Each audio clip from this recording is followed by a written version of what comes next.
आज हम बड़ी इम्पोर्टेंट चीज़ के बारे में आपको कहना चाहते हैं। पहली बार हमने नोट किया कि चुनाव के समय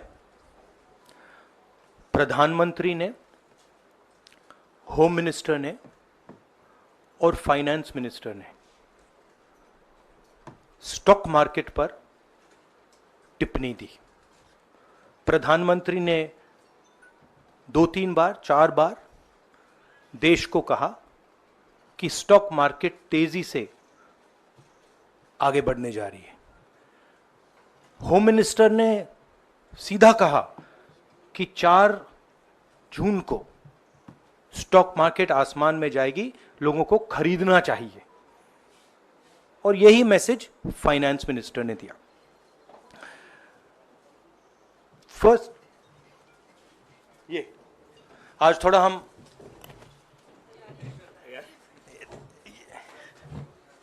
तो ये क्रोनोलॉजी है।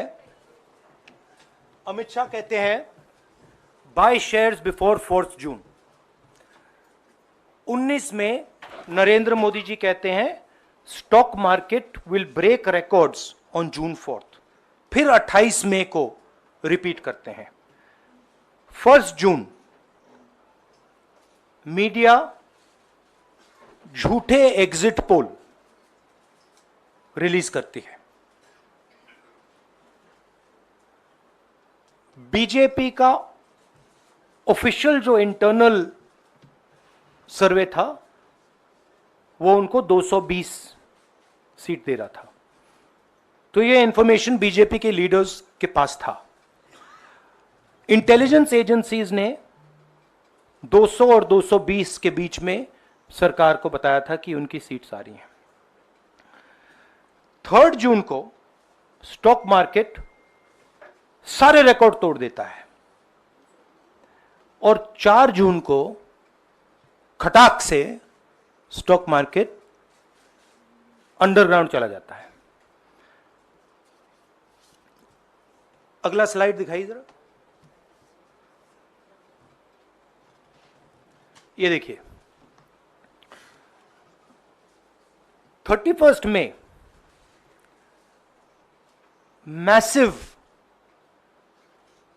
Stock activity, more than double what was there on 30th, more than double what was there on 29, 28। ये अनोमली देखिए।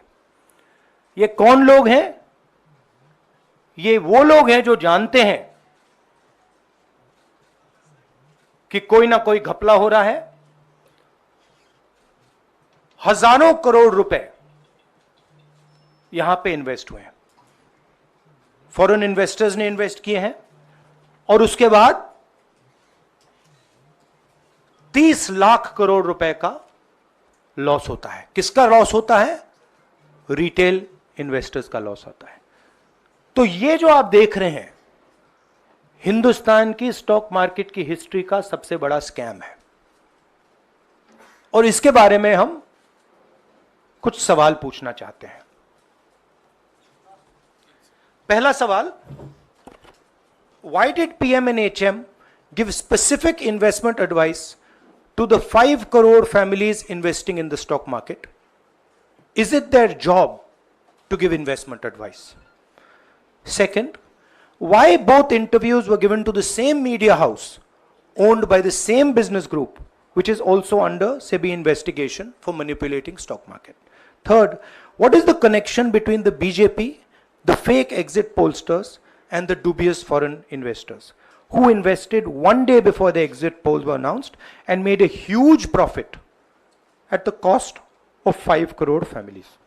We demand a JPC into this. We are absolutely convinced that this is a scam.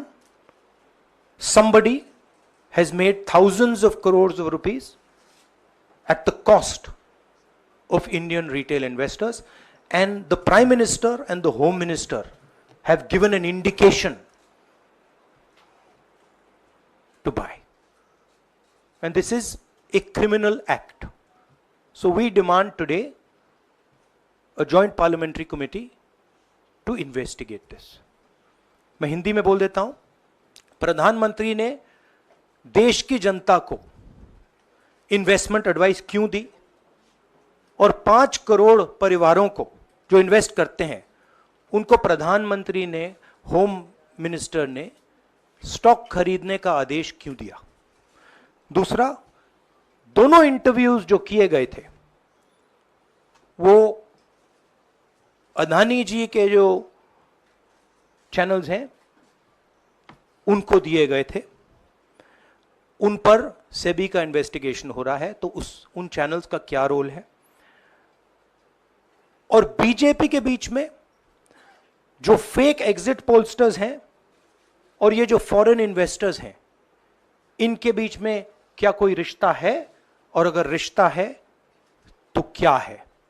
हम JPC चाहते हैं, हम investigation चाहते हैं और देश इसकी सच्चाई जानना चाहता है।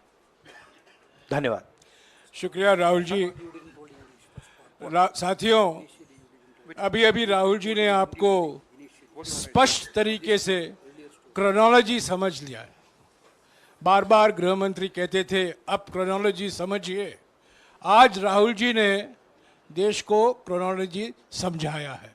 इसके ऊपर अगर आपके सवाल हैं तो एक एक करके आप पूछेगा, एक एक करके पूछेगा। I haven't said the chronology in English, so I'll say the chronology in English. 13th May 2024, the Home Minister says, buy shares before 4th of June. This is a clear indication to retail investors and others to buy stock. 19th May, for the first time, and then repeatedly until the 28th May, the Prime Minister says that the stock market is going to break records on 4th June.